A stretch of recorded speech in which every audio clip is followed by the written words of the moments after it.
You, Gina F. Acosta, do swear that the evidence you shall give in the case now pending between the Philippines and Vice President Cyrus Zimmerman Duterte shall be the truth, the whole truth, and nothing but the truth. So help you God.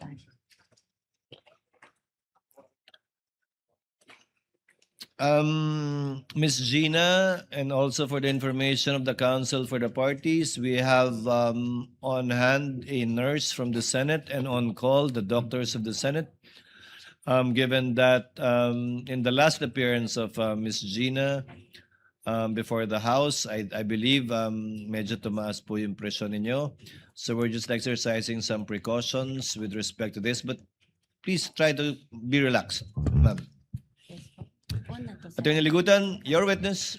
Thank Kindly you, make an offer. Thank you so much, Your Honor, please. Mr. Presiding Officer, our senator judges,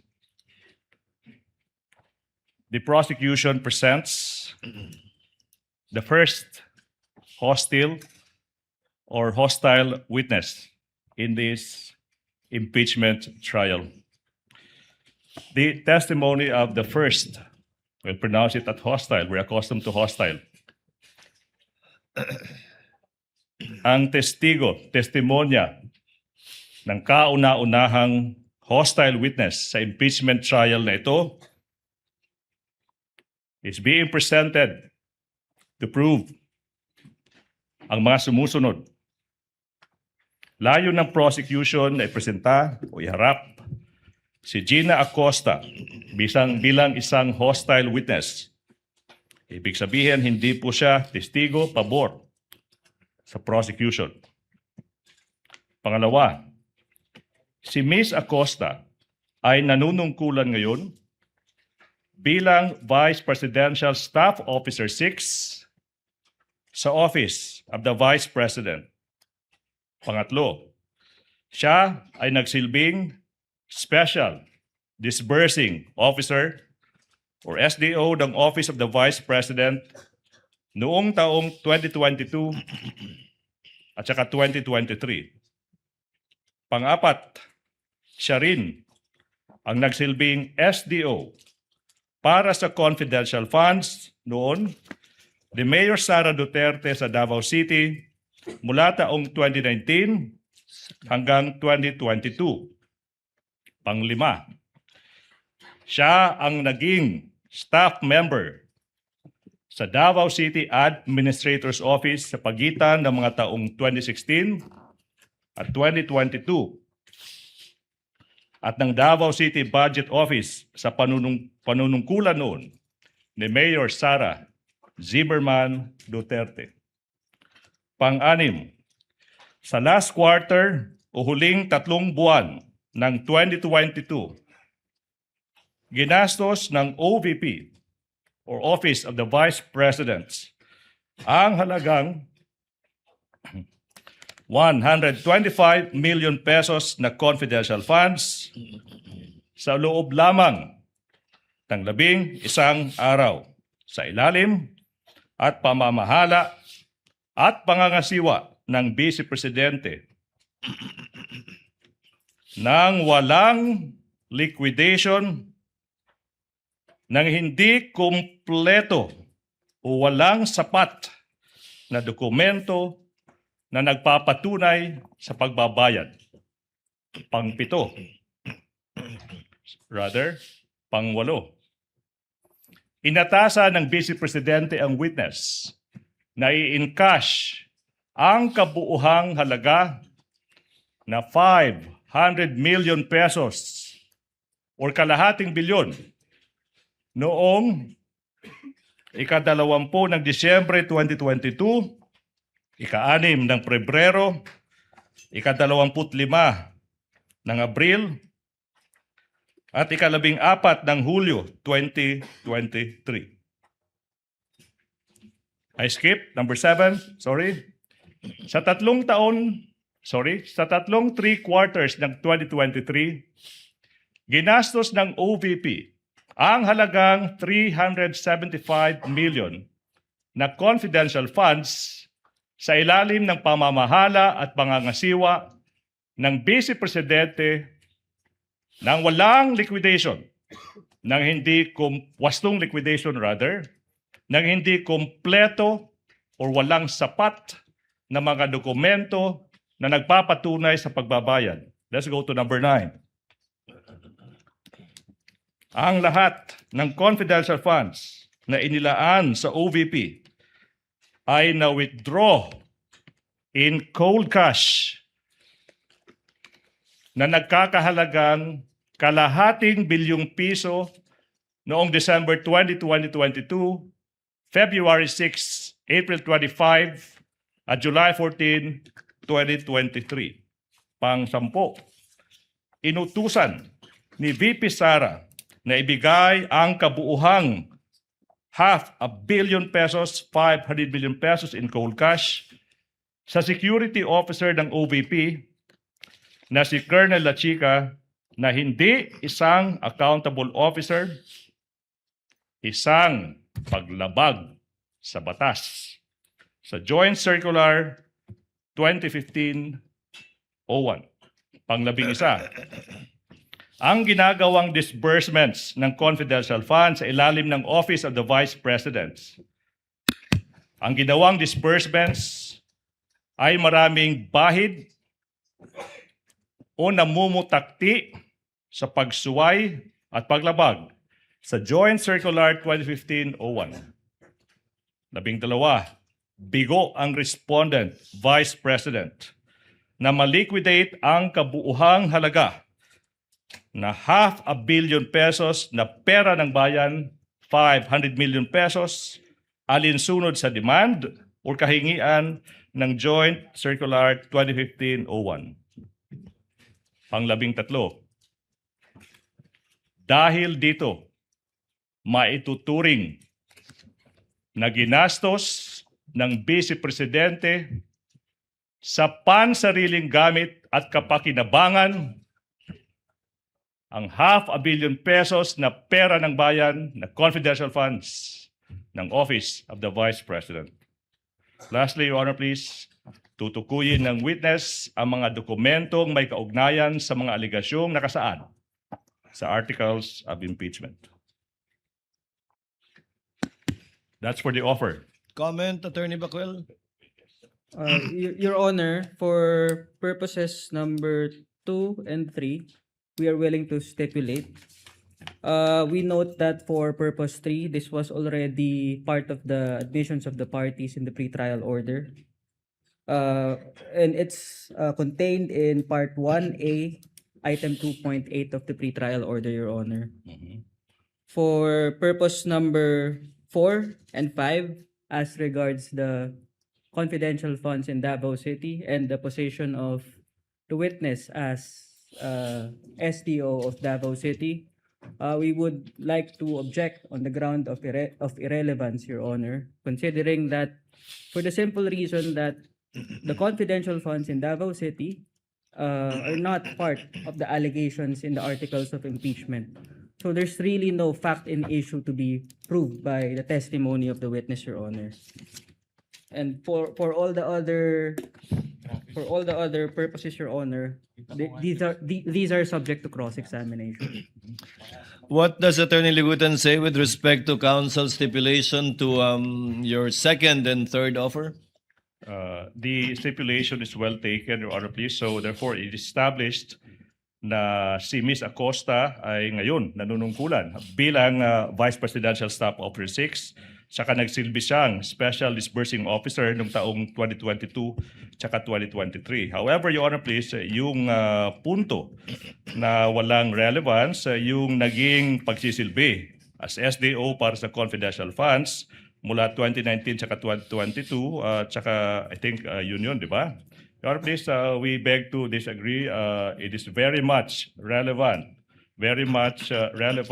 in today's proceedings, considering, Your Honor, please, that it is her experience as the SDO of Davao City in those inclusive years that led the Vice President to also bring her to the office of the Vice President and do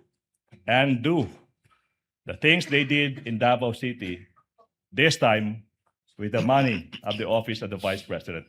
That is very much relevant to the prosecution's case, Your Honor, please. May I respond, Your Honor? Yes, before the presiding officer makes a ruling, counsel. Yes, Your Honor. The rebuttal presented by the prosecution is wrong considering that there's no such allegation in the articles of impeachment, Your Honor. Moreover, Your Honor, it is clear in the ruling of the Supreme Court in Duterte versus House of Representatives that the basis of any charge must be for acts committed in relation to the impeachable office and within the term of the impeachable officer, Your Honor. Your Honor, can I make a quick rebuttal to the last point? No need, counsel. The presiding officer will make a ruling. The court will allow it, given that it is for the purpose of establishing pattern and/or behavior on the part of the witness. But to be clear, that whatever she says with respect to acts committed by her in relation to the Vice President now, while she was a mayor in Davao City, is not part of this impeachment trial and will not in any way add to the charges that has been filed and are pending before this court under the 4 articles of impeachment, as previously ruled by the chair in previous requests for subpoena, for example. However, may I ask counsel further to abbreviate the proceedings? Attorney Bakel, are you willing to stipulate that the witness is a hostile witness, and therefore counsel may ask leading questions already instead of qualifying the witness as a hostile witness? No, Your Honor. The prosecution must first qualify the witness as hostile, Your Honor. Then qualify her, Attorney Ligutan. We shall. Qualify her. Thank You you may so much. proceed when you're ready. Madam Witness, maayong buntag. Mayong buntag sa Ma'am, Excuse me. Your Honor, pwede Excuse bang me. magpaduol gamay sa Can atong I mikropono? Can you draw closer to the microphone? Okay. Salamat po. How are you, Madam Witness? Okay, Jutay. Okay, og jutay. Ibig sabihin, I'm a bit fine. Madam Witness, natay tubig. We have water. Excuse me, sir. Opo. Sir, pwede dili bugnaw na Okay. tubig? Your Honor, ingon ng witness, sabi po ng witness, po pwede bang hindi po malamig yung tubig? The OSAA is directed to kindly give her. Ma'am Gina, you prefer warm water? Hindi naman daw po malamig yan, pero baka dahil sa aircon na lang lumamig. Ano lang po, sir, yung kung merong maligamgam. Maligam-gam na lang po. Mas Pakibigyan na lang better po ng po. maligam-gam. Salamat po. Mm-mm. You're welcome, ma'am. Mm-mm. You may proceed, Attorney Ligutan. Salamat, ma'am. May buntag na. Why are you here today, if you know? Na ako diri tungod sa akong sabuena. Okay. Nagipatawag ko diri sa Senado. Pizza, Um, August. With your permission, Attorney Ligutan, kung papahintulutan niyo po, Ms. Gina, pwede po gamitin po ninyo para mas maunawaan ng mas nakararami, Ingles o Pilipino sa pagsagot? Your Honor, pwede po haluan ng Bisaya, Your Honor. Sige po, basta ma-translate ni Attorney Ligutan without any objection from the respondent yung ibang mga kataga o salita Your Honor. na gagamitin ninyo. Your Honor. Yes. May we request an interpreter from this honorable court if this honorable court would allow, so that the defense would be able to easily understand the statements of the witness. We have a senator judge who can interpret, but I doubt if I can do that or will do that. Well, Okay. Ma'am, Your Honor, I have a proposition. Ma'am Acosta, alala ko when you testified before the Committee on Good Government sa House of Representatives, ma'am, we spoke in Tagalog, then siningitan natin ng our great Bisaya language, no? Ma'am, pero po, para po mas mabilis, kung po pwede po, no, let's try as much as we could po to speak Tagalog. Kung po pwede lang, ha? And then, if you really have to speak Bisaya, then of course, hindi po pinagbabawal yan. We should be proud of it. Pero kung po pwede po, Tagalog po tayo. I-try po na ako, sir. I will try my best po. Let's try our best po, madam. Sige ma'am, while we're looking for a court-appointed or selected translator to get an official translation, hanggang kaya ma'am, pero kung hindi po, kung hindi po kayang gamitin ng Ingles o wikang Pilipino, gamitin niyo po ang Bisaya o Cebuano, subukan po naming unawain at interpret. Alright. You may proceed, Attorney Ligudan. Salamat. Ma'am, sinabi mo, andito ka kasi nga pinasabina ka. Pinasabina ng impeachment court, di ba po ba? Yes po. Ma'am, na-mention din, nasabi rin na ikaw ay isang special disbursing officer, hindi lang sa Davao City, pati na rin sa Office of the Vice President. Yung tanong now is, what funds? What funds? Anong klaseng pondo po yung didi-disburse nyo bilang isang special disbursing officer po? Confidential funds po, Your Honor. Confidential funds. So na-mention mo yung confidential funds. Now, sinabi mo ma'am na ikaw ay andito kasi nga napasabina ka. Ma'am, yung tanong ma'am is, ito po ba ang unang pagkakataon na kayo ay napasabina para tumistigo? This is my second time. Pangalawang time na po ito, Your Honor. Mhm. And then, pag sinabi niyo pong pangalawang time, ma'am, kailan yun? Kailan yung unang pagkakataon? Yung pong sa House of Representatives, Your Honor. Mhm. Now, House of Representatives. Maalala nyo yung petsa, ma'am? Kailan kayo nag-appear before the House of Representatives? November 2025. November 2025. Mhm. Taon po is? Anong taon? No, 2025. Hindi po 2024? 2020. Sandali lang, sir, ha? Sige, sige. Anyways, ma'am, basta sinasabi nyo po, secondary na po yung taon because it's on record naman. Pero nasabi nyo, ito po yung pangalawang pagkakataon na kayo ay naimbitahan po na tumistigo kasi po may sabina. Now, yung tanong, ma'am, is this is preliminary question. Ikaw ba ay nakatanggap na ng isang reklamong kriminal or administratiba na may pagkakaugnay sa paggamit ng confidential funds? Leading, Your Honor. Exactly, I just said preliminary, Your Honor. Preliminary, counsel. Witness may answer. Wala, Your Honor. Aha. So sinasabi mo, mama, na wala pa kayong natatanggap na reklamo. Yun po yung sagot nyo, di ba, ma'am? Ipinapakita ko ngayon, ma'am, yung isang counter affidavit. Okay. Your Honor, I move that the prosecution counsel, Attorney J, be allowed to confront the witness with the documents. And that is a continuing motion because we'll be doing that for the rest of the remainder of the testimony, Your Honor. Assisting counsels from both parties may approach. Mhm. Your Honor, Yes. Yes, Attorney Bakel. may we know the purpose of the questioning of the prosecution? Mhm. Your Honor, I'm tempted to state that, but we are leading there. We are about to establish the ground to make this witness an hostile witness. May we not be preempted, Your Honor? Preempted, Your Honor? You answered the query of counsel. You may All right. proceed. Now, Your Honor, please. This witness, Madam Acosta, is facing a complaint together with the Vice President exactly because of their misuse of confidential funds. Your Honor, it is stated in the witness's counter affidavit that the Vice President is not responsible or should not be held liable for any misuse of confidential funds.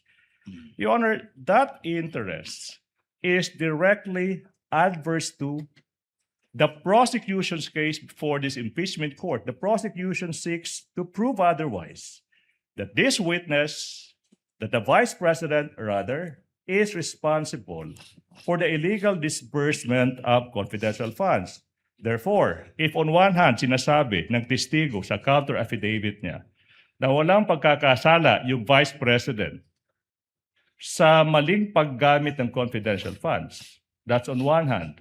On the other hand naman, sinasabi ng prosecution, Your Honor, please, na no, hindi. May ebidensya, it's so clear na kailangan managot yung Vice President for misusing public funds. Now, this is the time, Your Honor, please. Okay? If the good counsel will allow, with the presentation of a counter affidavit by the witness stating under oath that the Vice President did not misuse confidential funds in direct conflict with the prosecution's case, Your Honor, please, we now invoke Section 13, Rule 132 of the Revised Rules on Evidence. If the court may allow. Your Honor, according to Section 13, Rule 132, a witness may be considered as an unwilling or hostile if so declared by the courts upon adequate showing. Yun yung una po, Your Honor. Adverse interests. Adverse interests. Ms. Acosta, the witness, has an adverse interest in this case as her position, as shown sa counter affidavit niya, is clearly inconsistent with the position of the prosecution that called her as a witness. The prosecution presents her to prove that the respondent misappropriated confidential funds. Sa kabilang panig, sinasabi ni Ms. Acosta, yung Vice President complied sa lahat ng rules saka batas sa paggamit ng confidential funds. Sinasabi ni Ms. Acosta, hindi nag-misuse si Vice Presidente Sara Duterte na kahit isang sentimo ng confidential funds. We now invoke the case of People versus Che Chun Ting, GR number 130-568-69, dated March 21, 2000. Supreme Court dealt with a hostile witness. Kasi nga, adverse yung interest doon. Sinasabi sa kasong iyan, having an adverse interest meant, that the position or interest was adverse to what the party called her wanted to establish or prove. Yun po yung batayan ng Supreme Court. Kung yung posisyon ng isang witness is salungat sa posisyon ng partidong nagpapatawag sa kanya, sa kasong iyan, sabi ng Supreme Court, established na po yung requirement ng adverse interests sa ilalim ng rules of courts. Comment, Your Honor, Attorney please. Bakel? Your Honor, the respondent respectfully submits that the adverse interest must be shown by the prosecution through an examination of the witness and not through a mere motion or manifestation, Your Honor. He just did, counsel, by showing the position taken by the witness in her counter affidavit. Additionally, Your Honor, the defense also submits that the mere fact of the pendency of the criminal case does not satisfy the requirement of adverse interest under the rules of evidence, considering that it apparently constitutes to a mere expectation that the witness will testify unfavorably to the prosecution, which is not within the ambit of the rules, considering that the declaration of a witness as hostile presupposes that the prosecution would face difficulty in obtaining answers from the witness on account of such adverse interest, Your Honor. Allow the presiding officer. Ms. Gina, saan po kayo nagtatrabaho ngayon sa Office of the Vice President? Tama po? Yes, Your Honor. Sino po ang boss nyo sa Office of the Vice President? Si Vice President Sara Duterte. Permanente po ba kayo doon o coterminous? Coterminous po, Your Honor. So pag wala na si VP Sara doon sa OVP, wala na rin po kayo? Yes, Your Honor. So pag na-impeach si VP Sara o matanggal siya, wala na rin po kayong trabaho doon? Wala na po akong trabaho sa OVP. Sa OVP, siyempre. Mapo. So maaalis kayo sa OVP? Tama po? Yes, Your Honor. In addition to the ground raised by Attorney Ligutan that witness has taken a position by virtue of her counter affidavit filed before the Office of the Ombudsman, the court hereby declares the witness to be a hostile witness under and in accordance with Rule 132, Section 13. However, for the information of the senator judges and the public and councils as well, this only gives Attorney Ligutan the right to ask leading questions, still not allowed to ask misleading questions. As I know, Attorney Ligutan is well aware of the distinction. Yes, Your Honor. Okay, to abbreviate the proceedings, the witness is so declared and Attorney Ligutan may ask leading questions of this witness. So ordered. Maraming salamat. Madam Witness, kayo po ma'am ay isang hostile witness na. So ma'am, I can now ask you questions. Sorry for a brief Bisaya. Pero ma'am, wala ta nag-away ha? Opo. We are not enemies.